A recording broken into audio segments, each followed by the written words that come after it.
So I think we'll begin with something some of you already know, but some of you may not.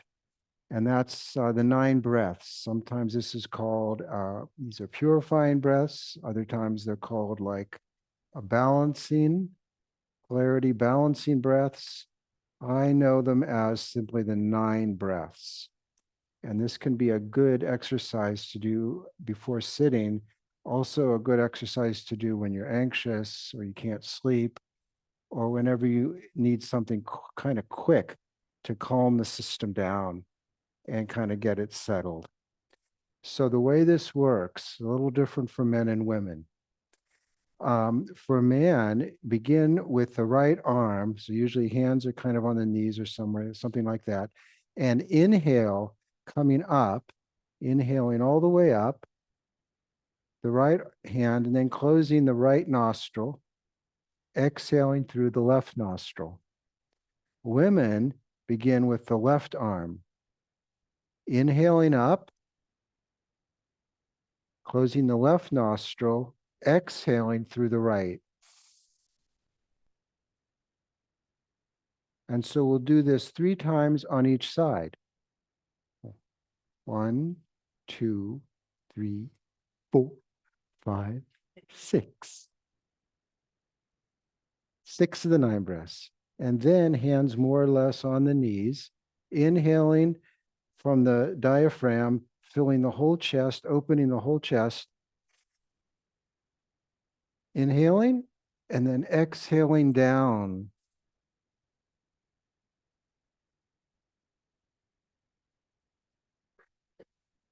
Inhaling up, exhaling down, and then a third time, inhaling both nostrils up, exhaling both nostrils out and down. Does that make sense?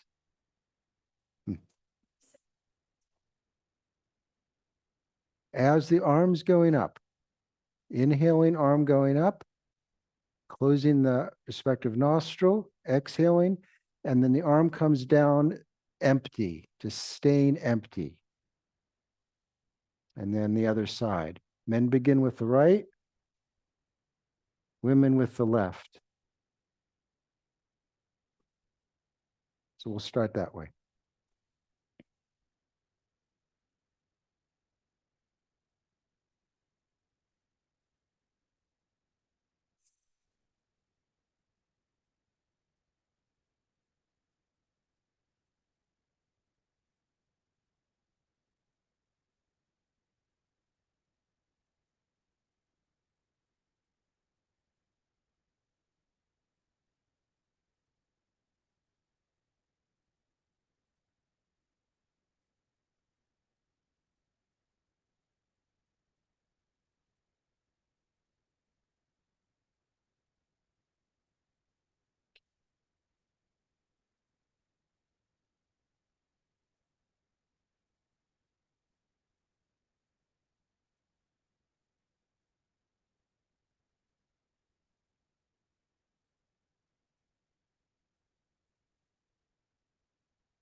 Letting your letting your awareness settle into your breathing.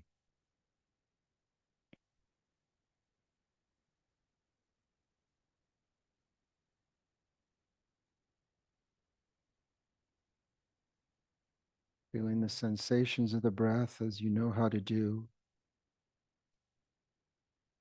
Letting yourself be completely filled down to the bottom of the belly. And from that bottom, allowing yourself to be completely emptied.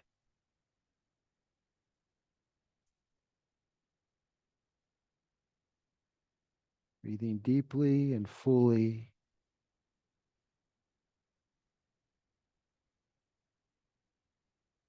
Breathing through the whole body.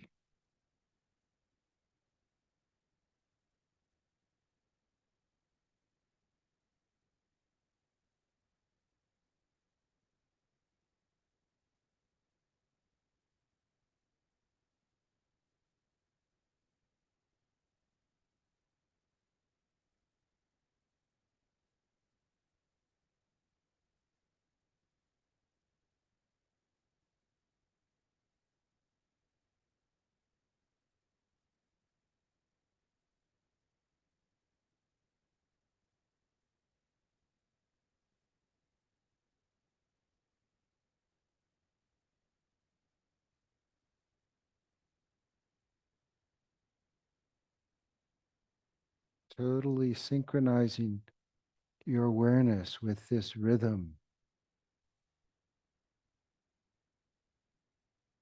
of letting in and letting go.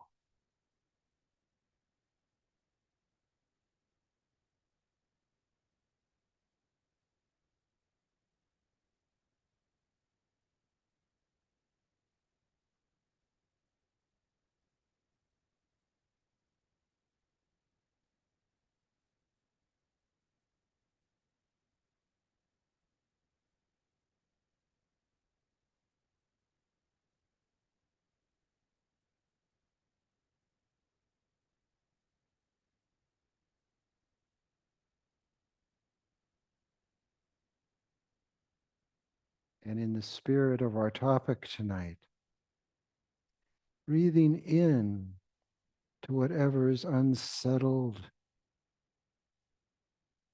niggling, anxious inside. Breathing in, feeling in to however it is you're holding tensions. Exhaling, releasing on all that.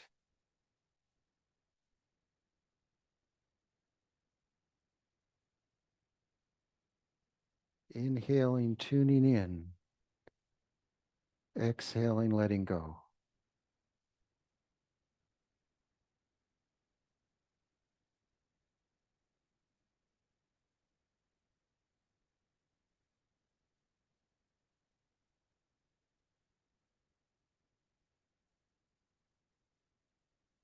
Inhaling, warming up to whatever is prickly, edgy.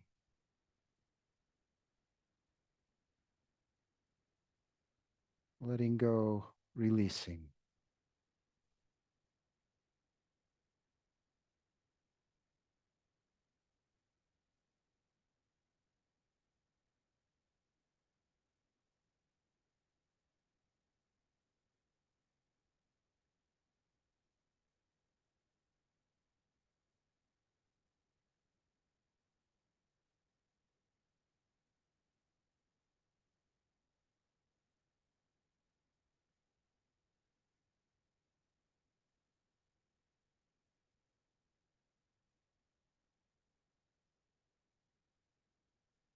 Inhaling underneath the stories the mind talks to itself about.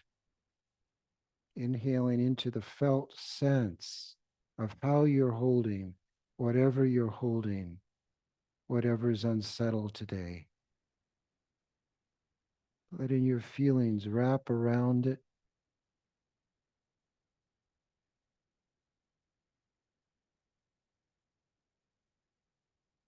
and penetrate into it.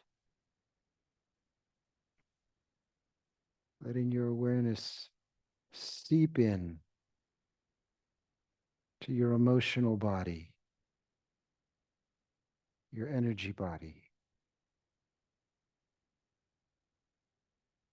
Exhaling, letting that body breathe, letting that body be as it is.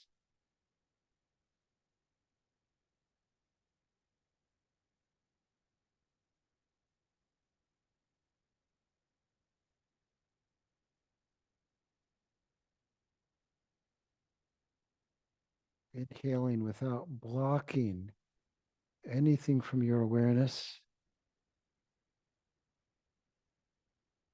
Exhaling, not holding on to anything within your awareness.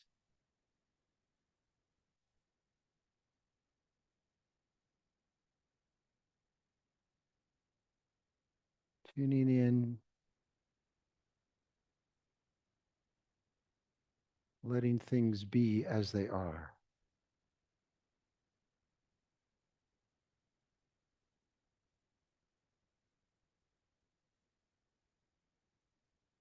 And letting yourself settle into the all of it.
Letting everything flow through. Feelings, sensations, thoughts.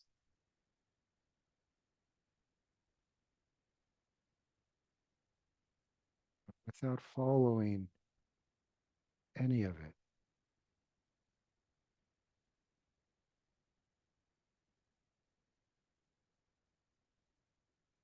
Letting yourself be the being that you are. Unedited, uninhibited.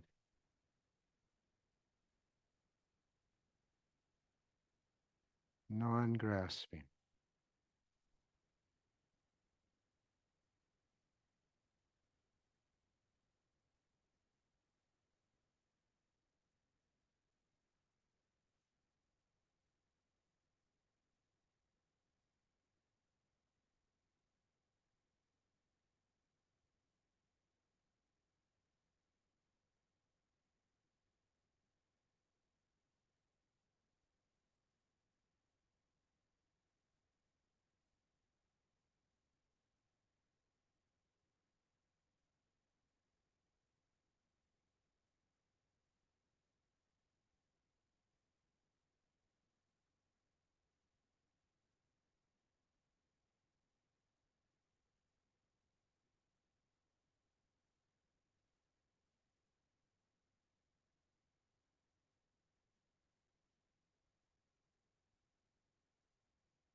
Letting whatever's tense be tense.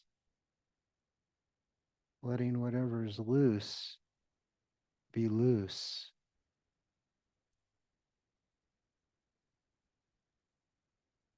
Relaxing into the awareness within which it's all happening.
Letting your awareness ride the breath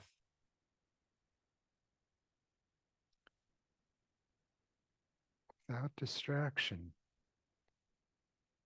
but with a gentle touch.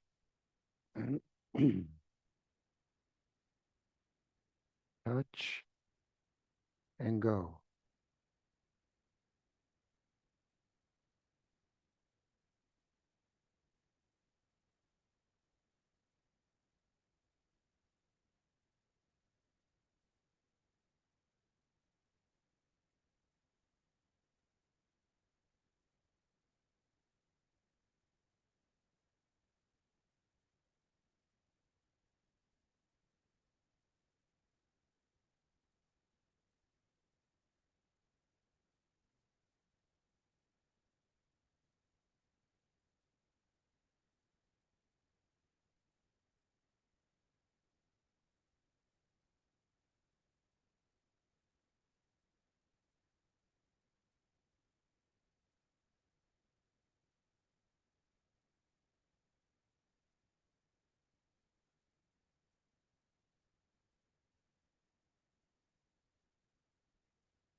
Breathing in and being filled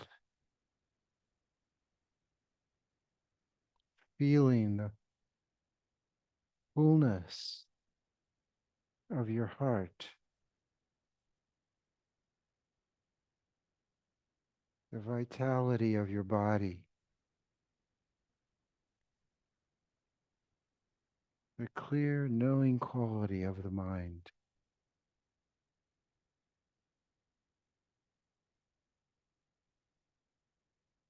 Exhaling, releasing that fullness, letting go, letting be, resting easy.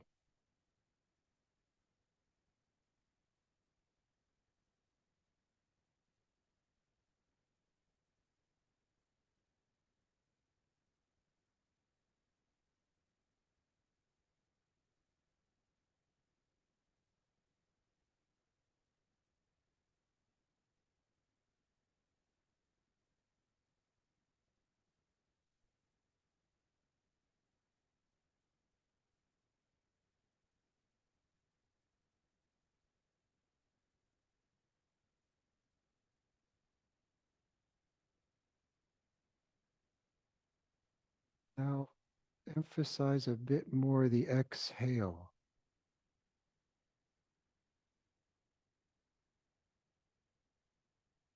Being empty, being open, letting go.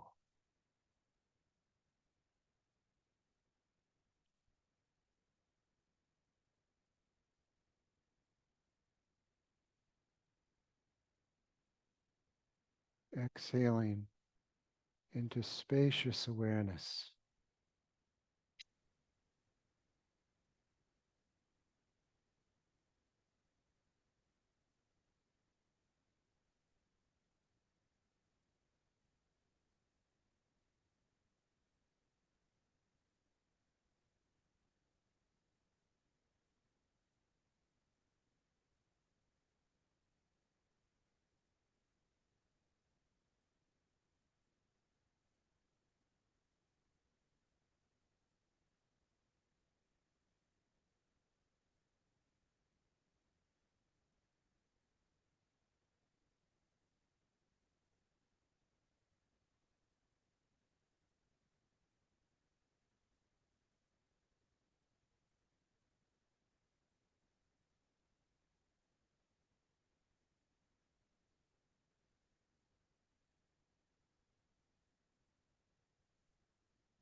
For those in the Zoom world, that was the bell ringing. So we'll take a short stretch break for those who need a stretch.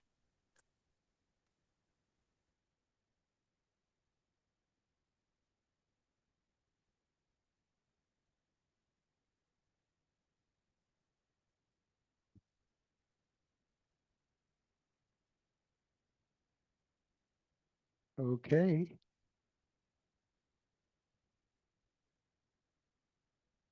So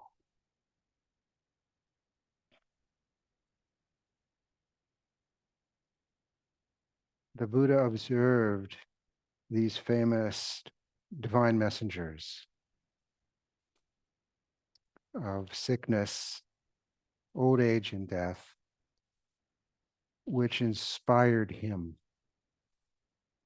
to recognize the fourth messenger. So the story goes, he witnessed sickness, which he hadn't known before. He must have been like living in like Barbie land or somewhere where there was nothing bad. Um, and then also aged frailty and then death. And that got his attention enough so that when he noticed the renunciate, he thought, well, okay, life is a vale of tears, but there's somebody who's doing something different. I can see how things are going to work out. I'll follow that way. I'll, rather than looking outside, I'll follow this path that looks within. And so as we pay attention to these things ourselves, are inspired by our own difficulties in life, by what we witness, by what we experience, by what befalls us, we also begin the path. And in walking the path, then there's a different order of messengers that are sending messages to us. We become more able to attune to a psychological level. The Buddha observed a physical level, what happens to our body mainly. But as we're on the path, we become aware of some special messengers that have unique power to awaken us, to alert us to the main problem. As one of the Lojong slogans state, all dharmas, there's many dharma paths, both in Buddhism and elsewhere, but particularly in Buddhism, all dharmas agree on one point.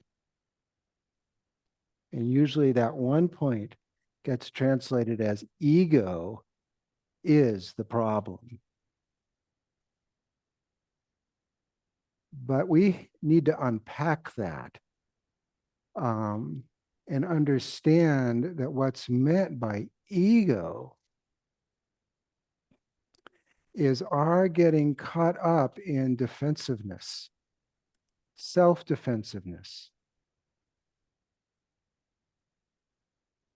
separateness, the sense that we have to defend our self-territory, our self-ground, our perimeter defenses,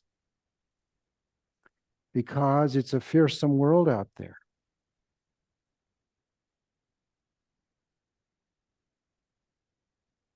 And we don't notice how we slipped into a particular kind of vision that already pits us inside self against an outside world.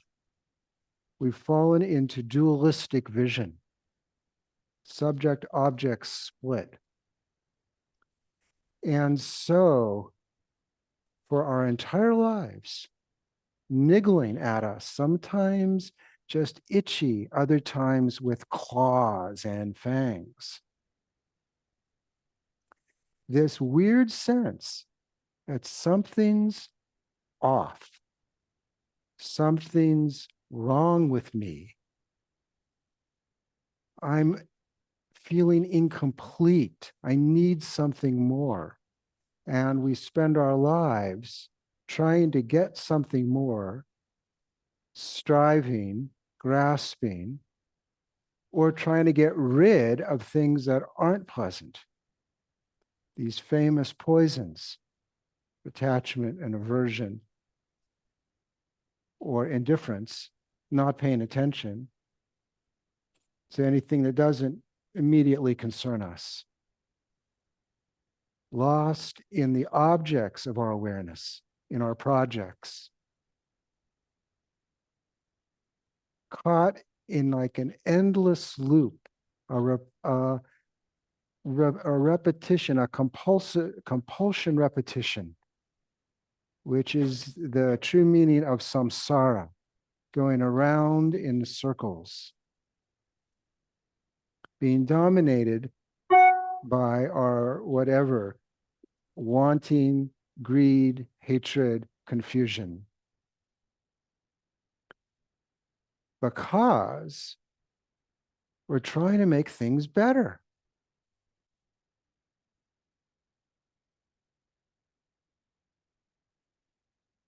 That's how we operate. We try to make things better or make them not so bad. It's totally innocent in a sense. And then things happen to us that are not kind. The world, in beginning very often with our own parents, the people who gave us our birth,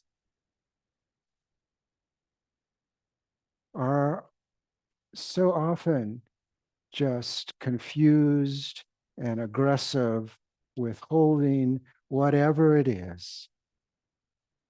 And so we suffer all manner of slights, being misrecognized, not being seen for who we are. That's a mild thing. It can get far worse, as I'm sure many of us, at least some of us in this gathering, know childhood trauma of one sort or another.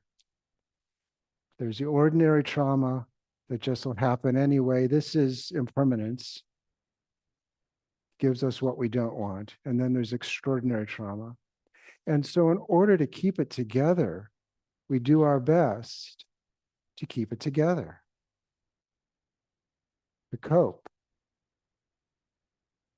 to create a safe space where we can get on, or we can salvage, maybe if we've been severely impacted, we can salvage some sense of integrity, of goodness, where we're not so bad. This is all extremely intelligent. And it's all based on our basic capacity for being conscious. Only the way our consciousness develops is partial.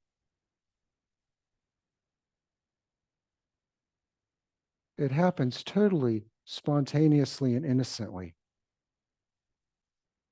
We begin to find ourselves as separate from the environment, separate from the world, the larger ecosystem.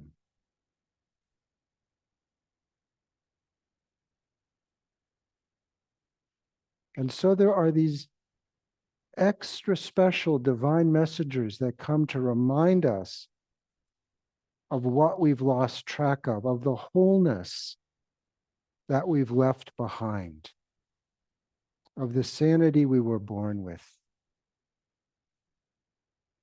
And so these three in particular, anxiety, despair, guilt, they seem to have a particular way of fast tracking our awareness to ourselves, getting our attention.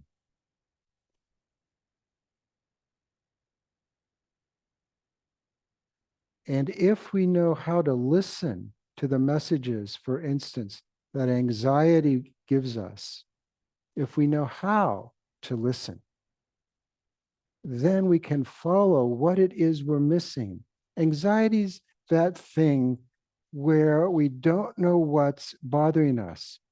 And in this movie, Barbie, there is this fabulous recognition of this.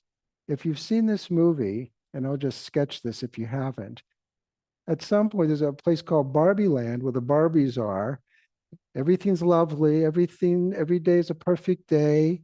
Ken is there, but he keeps his, he keeps his place and only does what we want him to do when we want him to. And everything's just excellent. But then when you leave Barbie Land for the real world, it's not like that. You don't get always what you want, and it's not always sun shining. And so there's this lovely line when Barbie goes into the real world and she says, I'm feeling something. It's like fear, but there's nothing there. Anxiety. We're missing something. Anxiety is the message that we're disconnected, incomplete. There's something more, and we're not in it. We're out, itchy, anxious. About what?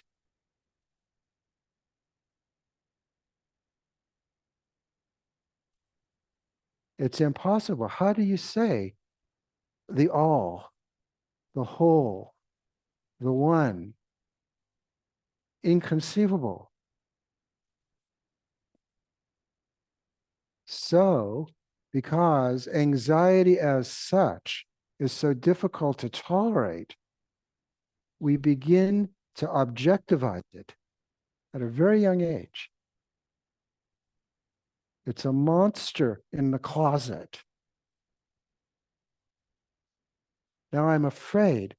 I'm not just anxious, I'm also now afraid of something that exists, that's concrete. So that objectivizing of some other than suffering, the unimaginable no-thingness, groundlessness of being is usually preferable.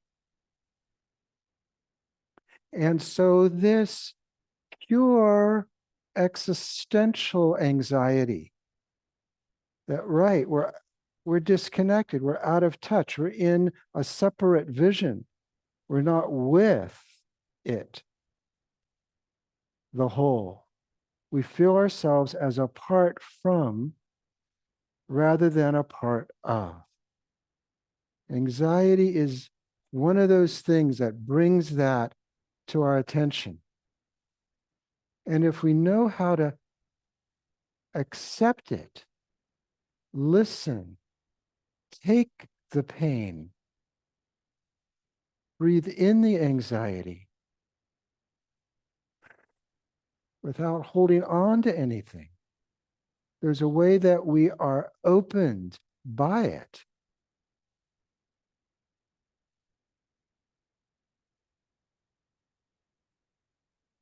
But if we don't have a skillful means, if we don't know how to relate, to open ourselves to openness, to groundlessness, then we're stuck in this position of having to defend ourselves against all the things that can come in and hurt us, humiliate us.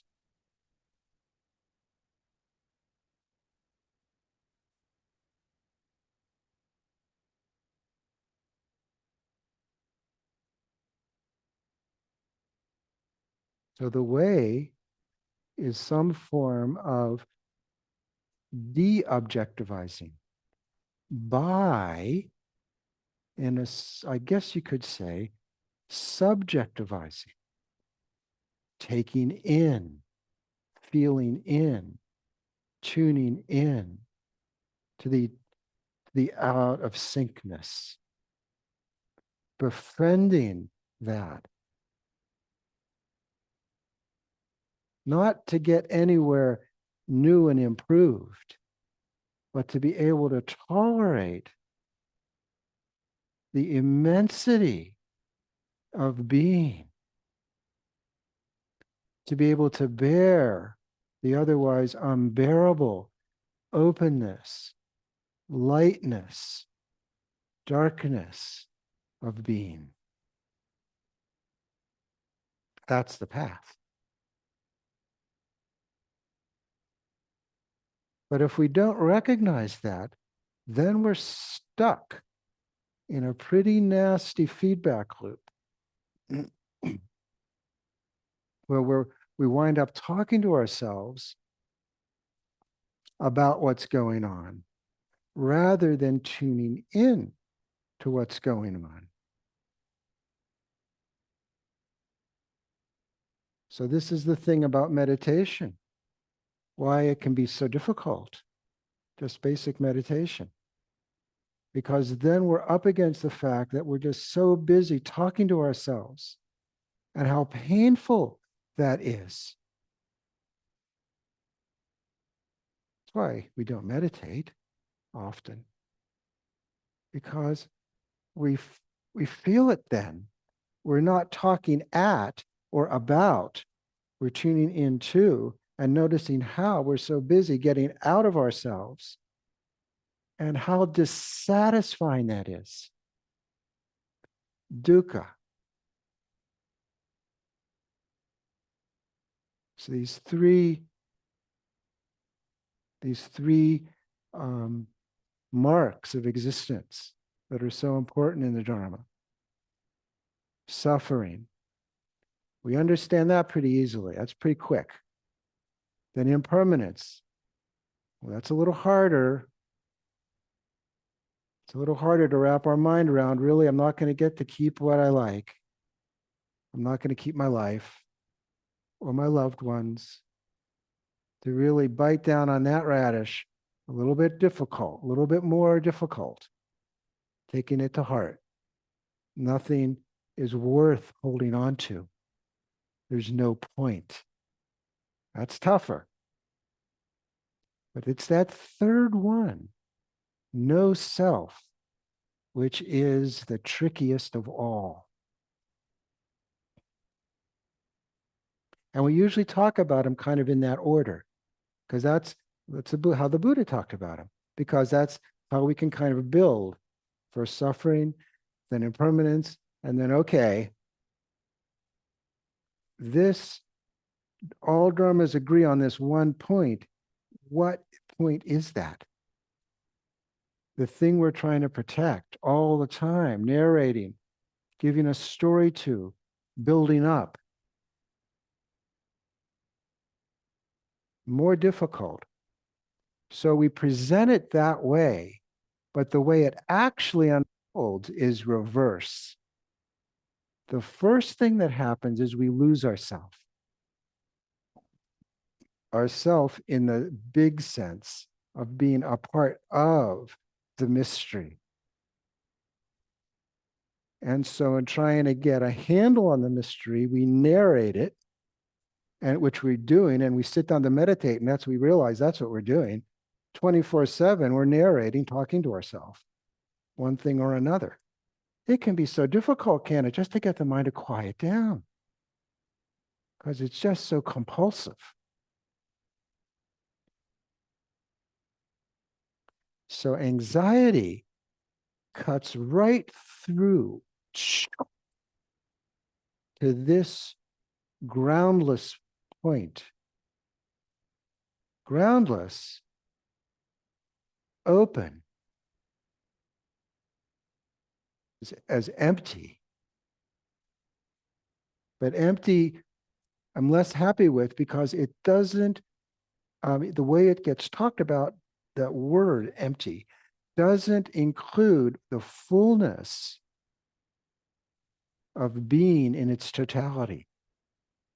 The Sanskrit and also the Pali word, shunyata, the su, means something like swelling and fullness. So it's there in the Asian languages. And that's why I like to talk about these other vocabulary like openness or groundlessness, spaciousness, sky-like.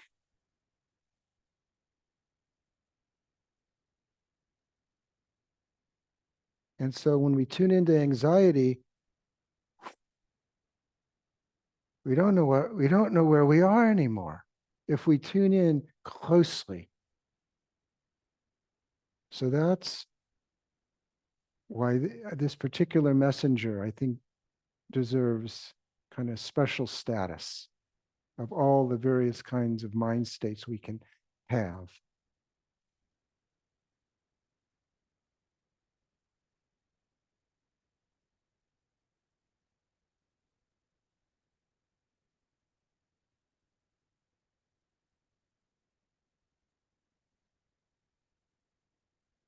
Sartre observed,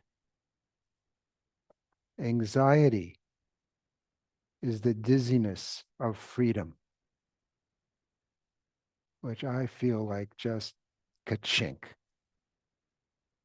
If we can bear the dizziness of freedom, then it doesn't become a problem anymore. Or slowly it doesn't, gradually. But that is the challenge.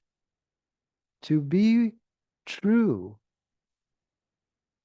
to anxiety as it is, rather than making something out of it, making a story out of it, charging our fear, thinking, worry. Now we've moved from existential anxiety to neurotic anxiety. What does worry accomplish? Right? There could be a problem. We need to fix it. Well, we can do our best. But if we're going to worry about it,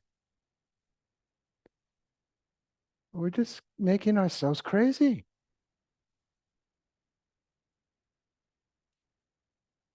So this is kind of the basic distinction between a kind of healthy anxiety as healthy. But if we take it, if we concretize it, if we give it too much energy as something, then it becomes unhealthy and creates all kinds of problems.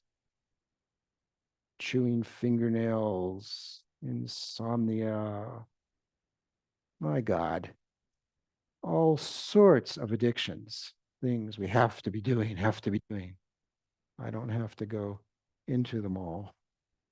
They're just, call them garden variety. They're everywhere.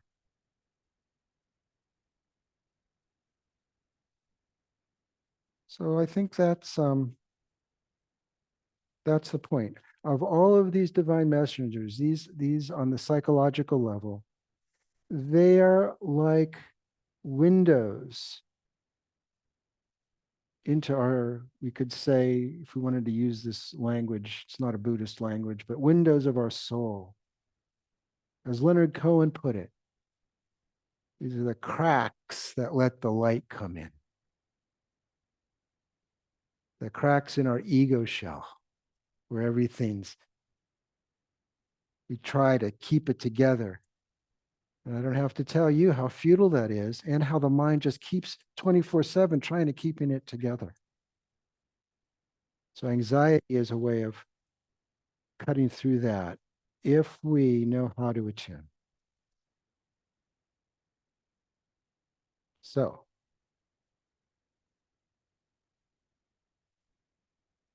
that's what I had to say about that.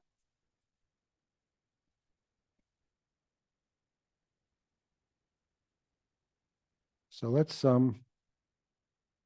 open it up now, Robin, to what do you think?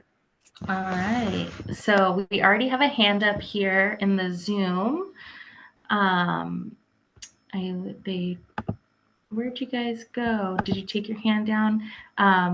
Jen will be handling the questions in the hall, so you can physically raise your hand if you have a question or comment in the hall. And if you are on Zoom, if you could use the reaction function and raise your hand through Zoom, then that will help us see you so that we can give you a chance to ask your question. Robin, this is Jen from the hall. Did you say that there's somebody in the gallery? It disappeared. So if someone in the Okay. hall has a question, Yeah. you guys go with them. Great. Yes, we do. Thank you very much. Timely topic for me. Maybe feeling of being separate. Like, am I the only one that's having these issues? Apparently not. It was very comforting to feel part of. To feel part of. So it works for me what you were saying during the meditation and the talk. Extremely helpful, feeling some opening, the joy of groundlessness, right? Feeling some of that. I just I think maybe you can talk about this, but I think we're extremely challenged in this society with all the demands on us. I feel it. And that's constantly trying to keep everything together. The sleeplessness, just so many demands. I'm thinking you have some handle on this, but I mean, do you? It seems like we are especially challenged, and I guess I'd like to hear some words of hope that it is possible to experience that groundlessness, that openness, the cracking open of the ego on a more continual basis than just a moment here, moment there. Mm. Yeah, aren't they great moments? The joy of groundlessness. Nirvana is bliss. Now, that's a tricky word. It gets like a big word, nirvana. Whoa, right? But it's not, it need not be moments, breaks in the flow when a moment of groundlessness, of openness will appear and bottom drips out. Some flowers are blooming now. Some flowers have fabulous scents right now. Wow.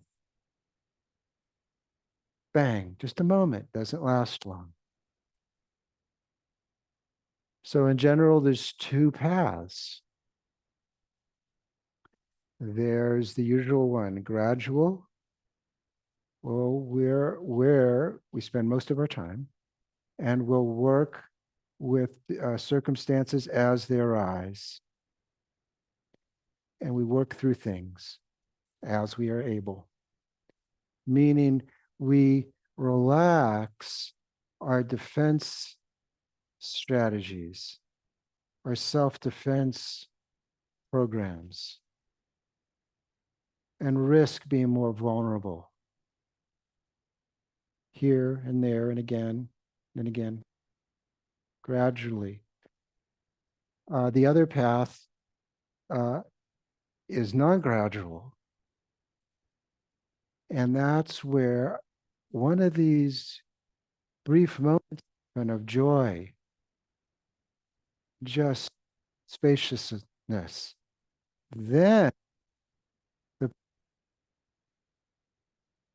then the practice is to relax into that and let it linger. Maybe it doesn't, but maybe it does. And letting the system get more used to being free, untethered. There is no question. But our culture is terribly ill, terribly, terribly out of sync, out of balance. The Hopi spoke of Koyan Satsi.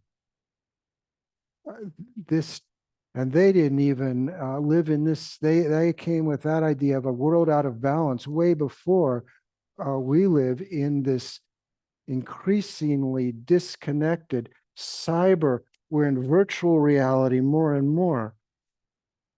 It is more and more anxiety provoking. This is the data. The research projects are continuing to come in and they're all confirming each other more and more. This is not healthy for us. Spending time on screens and the speed of our culture, whether or not we're on screens, although they're linked, aren't they, is so fast. Our culture's like this, and the youngers are getting a stiffer dose. This is true. They really have so little escape because they're born into screens now. So everybody needs to be hip to this. We live in a toxic culture. We know a lot of the usual suspects. We have racism, we have sexism, we have materialism that has gone rabid, gone toxic, such that we're destroying our environment for ourselves. Global climate change, pollution, etc. How to not be affected by that? Anybody who's paying half a whit of attention is bothered by what's happening. So this is our circumstance. That said, it can be a wake-up call because it's so easy, as Annie Dillard wrote it, to diddle away on the contemplative path, spending itsy-bitsy years on end, kind of taking it easy. And then she says to herself, I won't have it. The world is wilder than that, more brilliant and beautiful, more harsh and fierce.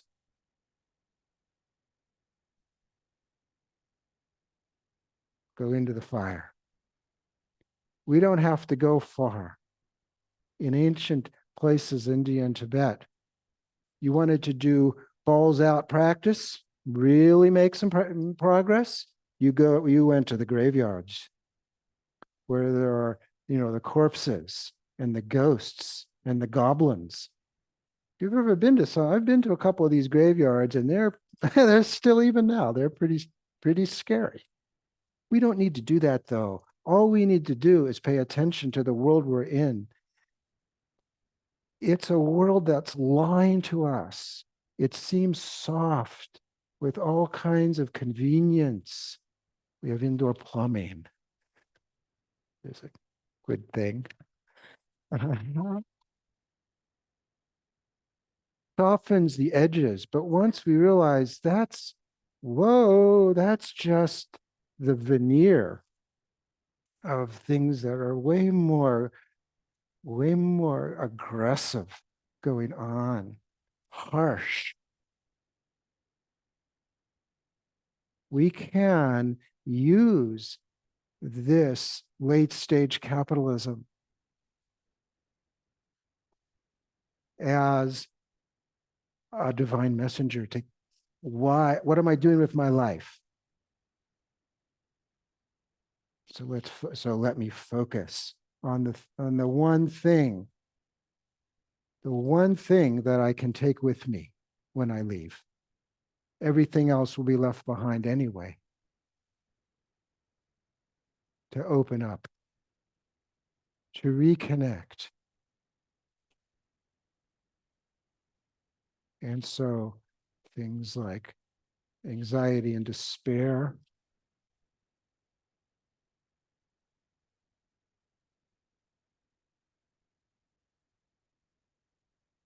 self-hatred, shame, these come from separateness. That we're scared of the world. However, we're in the world, so we wind up being afraid of ourselves in many ways. We're ashamed of ourselves, not good enough. We take it to be real. So practice. To see through the stories that people are telling us about who we are, who have told us who we are and who we're not, what we should do and what we shouldn't.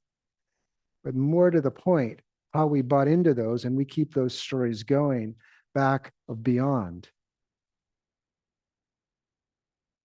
We got to go back and beyond.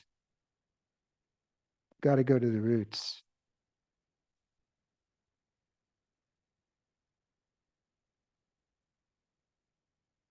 And then to tilt the odds in our favor, to ready ourselves for a glimpse of the way things really are versus how we think they are, which includes how we're taking as reality, capital R, our consensus reality,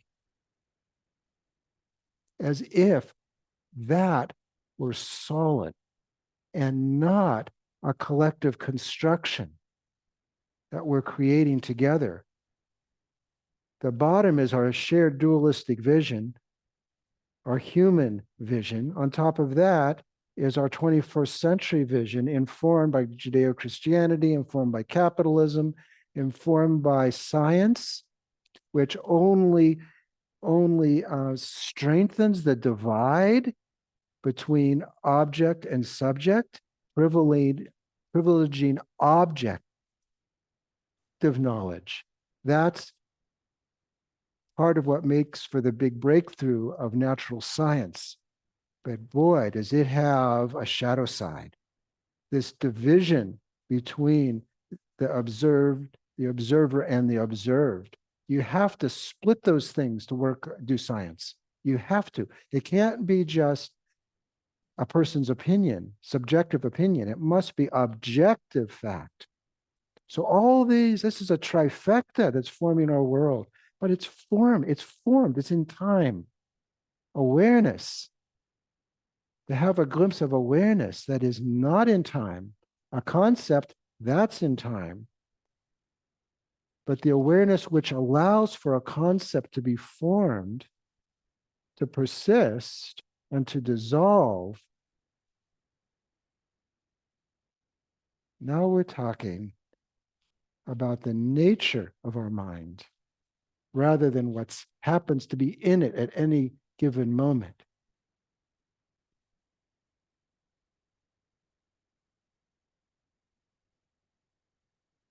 What do you think?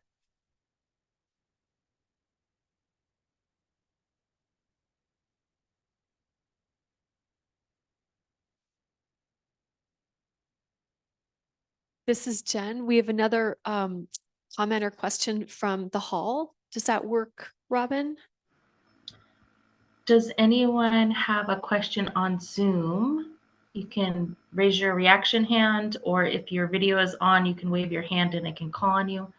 And if you're thinking about it, we'll go ahead and have the person in the hall ask their question. And if you could just please state your name so that us on Zoom can kind of know who you are. Okay, thank you. My name is Rachel. This is my first experience, so just gratitude for the community. As you're talking, one of the things that comes forward for me is I struggle with the Buddha's direction of simply just kind of sitting by turning inward and sitting with that anguish. Because all that you're sharing, it's like we do live in real bodies and our minds are conditioned by the toxicity of all that you've just described. Even kind of childhood trauma, those of us who have negotiated emotional neglect and abandonment, which many of us truly have at the end of the day. I think we all do the best that we can. And our parents did as well. It actually, what we've now uncovered as far as researching the brain is that even as early as infancy, when we are having that experience of being emotionally neglected, we have cortisol that's released inside of our bodies. And so as we kind of continue to grow and we receive the conditioning that we do, it's terrifying to turn inward. And so I think my curiosity and my question is really around how do we, both for ourselves as well as people in the world around us, diversify the way that we're supporting people with developing that capacity to turn inward? Because our bodies are truly releasing cortisol. It's the stress hormone. We go into fight or flight mode.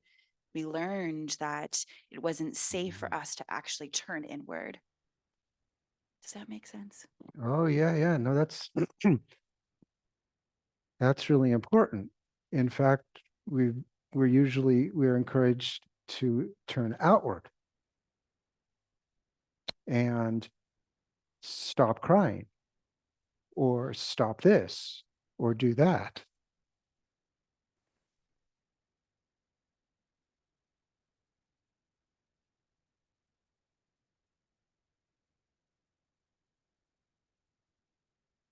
We want to live in a civilized world. And so there's a price. And so the Dharma is very sober. It's true. Some forms of psychology, like existential psychology, is on the same wavelength here. Not the most popular thing, because it's humbling, it's difficult. So we're free. And we're also free to choose what we do with our life, what path we go, what speaks to us.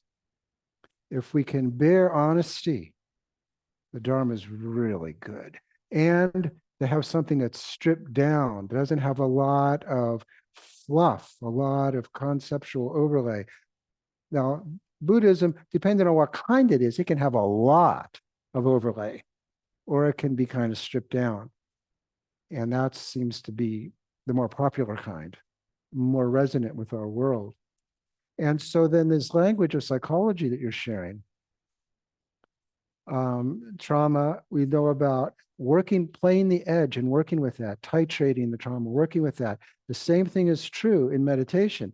Now, meditation teachers may not be trained in that, but more and more they are, because also it's permeating our culture more and more. And this is where, because the culture is so sick, there's a lot of need and desire and energy for healing. So there's a lot of this stuff just keeps coming out and coming out. And so what we want to do with our meditation practice is play our edge. Yes, it's hard, so we sit. But that has to, my feeling is this all has to be modulated to the person who's practicing. What can I handle? And to be very sober about that, to learn techniques, to learn to have a view, like I presented a lot of view here that is kind of unique, really, to the Dharma. Paying attention to things like suffering and impermanence, and this question of no self, right? To even look into that is weird. That I might not exist, like that's pretty bizarre for our culture at large. So there's a view, intellectual, conceptual, and then there's the practice. And so in terms of the view, the guidance would be, in the beginning, be like a bee and gather nectar from many flowers. Poke around, learn, reflect also on yourself. Look out, but then also be like the deer and go away and think about it, digest, be quiet. And then we have to play with what our capacity is. How much can we tolerate being in touch with ourselves? And we take it one step at a time.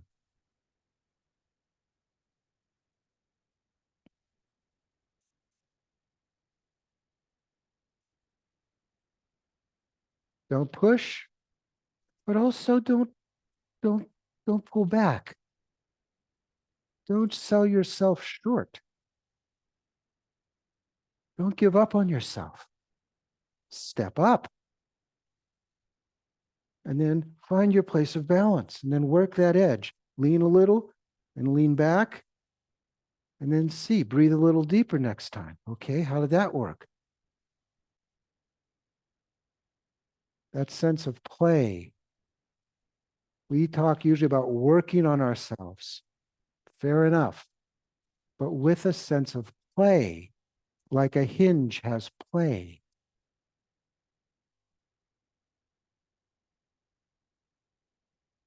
Dance.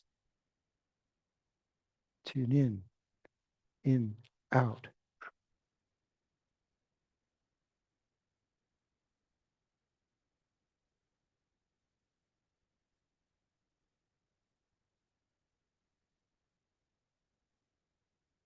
How's that? Thank you, Ken. We had a hand up on Zoom. Patrick, go ahead and unmute yourself and ask a question. Ken, this is Patrick Faginelli with my wife Elaine Bath. We're both here. It's delightful. And when you were talking about no self and trauma, I was wondering if the experience of dissociation is similar to no self.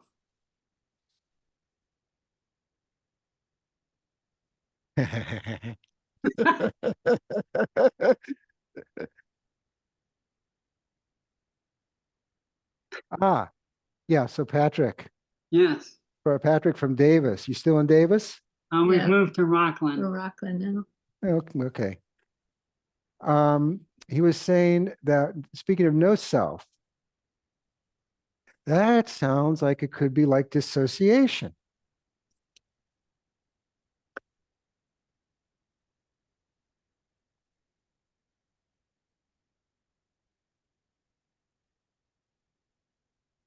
Well, what's your experience, Patrick? I'm not sure. I think that I have experienced dissociative process as a child. And so I imagine that it's helped me survive early surgery. And so I actually believe that it's an okay thing to experience.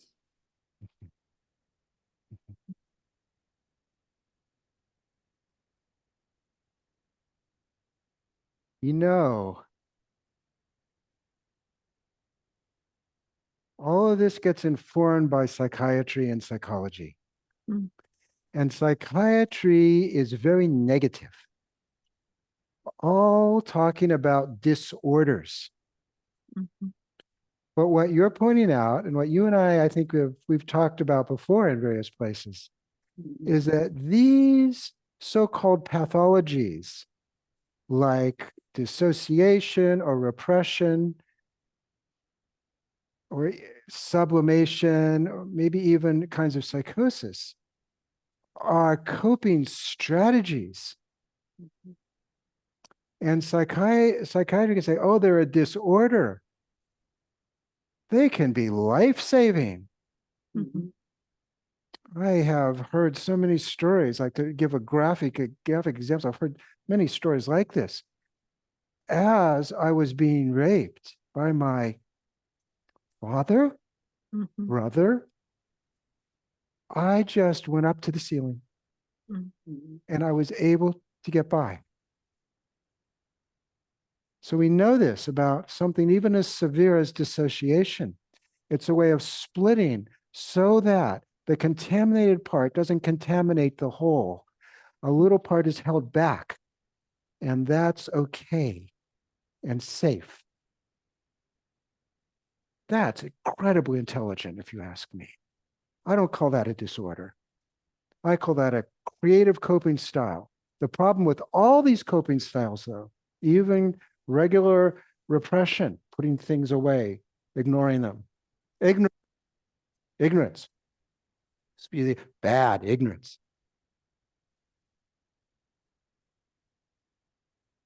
Only when we don't need it anymore.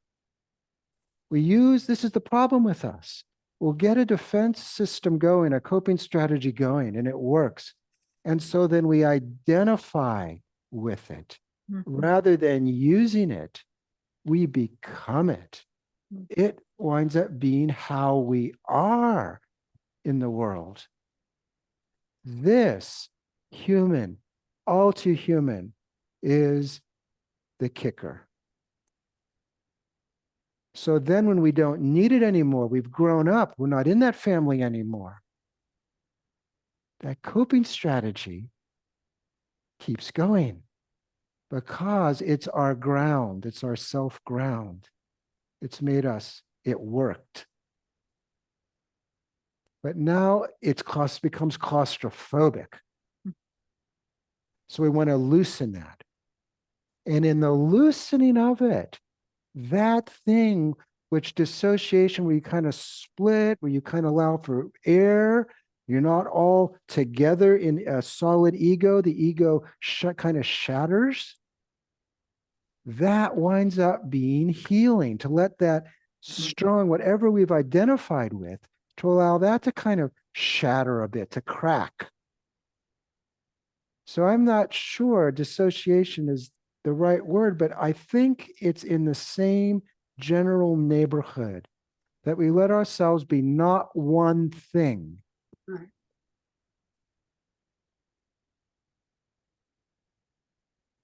Having mixed feelings,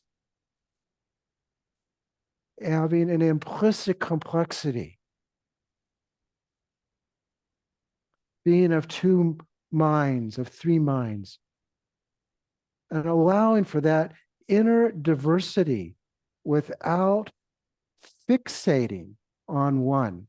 Right. This is how healing does work, right? You allow everything to be there. So with something like a dissociation where we just remove ourselves, that gets healed when we let ourselves come back. And what we've split off, we allow that to return. Same thing with repression. What we've pushed away, we allow that to return. Per your point, Rachel, it is unnerving in its being decentering.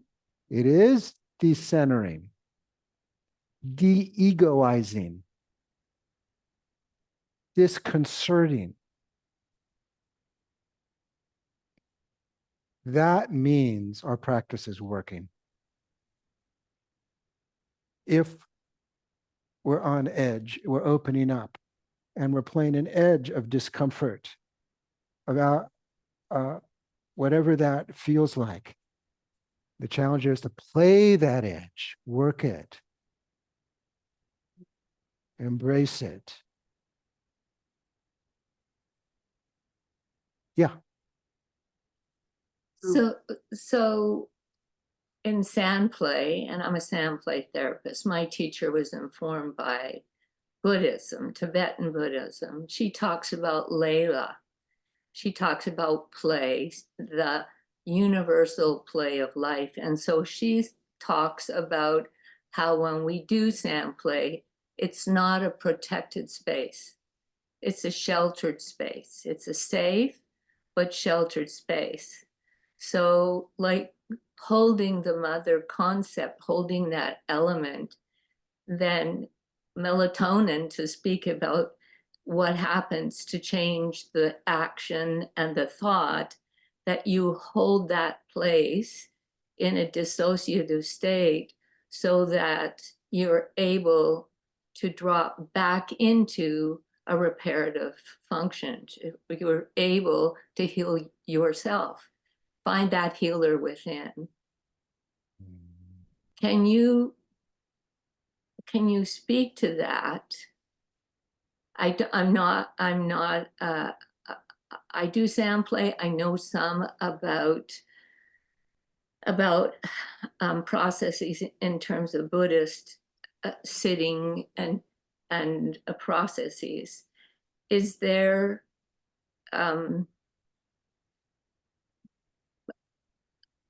in the mood, and I think, well, I'm probably more attracted to walking meditation than sitting meditation because it's I'm asthmatic, so it's hard for me to think of the breath as, because it was hard for me to breathe. It was I couldn't, that no breath for me, I had to come to terms with no breath. So the absence of something is what I think you were talking about. Can you speak to that in terms of a practice? Like, is there something that you do, or I don't know, I'm not formulating this question very well. I know. Well, I'm also I'm also now just looking at the time, Ah. which is normal for me. Because I think I tend to not focus on time anymore. It's been a great thing retiring from therapy practice. I don't have to watch the darn clock anymore. And so I err on that. I would just say sand tray and things like that are helpful. They're like hand drills. There's something there to work with. Ah. So there's skillful means. With sitting meditation, it's more, there's less handrails, and the breath, of course, is one of the main ones. I don't, of course, know you. I Yeah. mean, I've met you, but I don't know you very well. So I hesitate to suggest anything for you. But if in my hearing of that, my tendency would be, because it's hard for me to be with breath, that would be the thing I would want to play more with. Yeah. And just to play that gentle, gentle, gentle, gentle, gentle, gentle, gentle, gentle, gentle, gentle, gentle, gentle, gentle, gentle, gentle, gentle. Just gentle, gentle, gentle, gentle, gentle, gentle, gentle. You know, just getting into the body, getting into the subtle body of the prana, of the breath. Because there's obviously a glitch there. And that's the thing to massage. If it were me, I would be inclined to cuddle on up. So I'll leave it there. That's right. Thanks, Ken. Thank you, Ken. And so since I've gone over, we do metta at the end, but we're going to do a very short metta.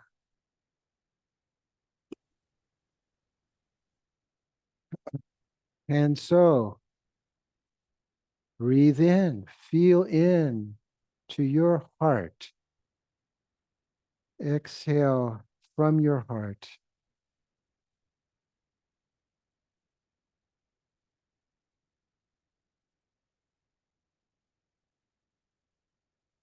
May I and you and all beings be happy. May I and you and all of us be filled with loving kindness, steady equanimity, joyful lightness of mind, and real heartfelt compassion. By virtue of the merit we've generated here this evening with our attention, our earnestness, may that merit be shared with all beings. May all beings be happy, have the causes of happiness, be free of suffering and its causes, be never parted from happiness, free from sorrow. May all beings everywhere be free.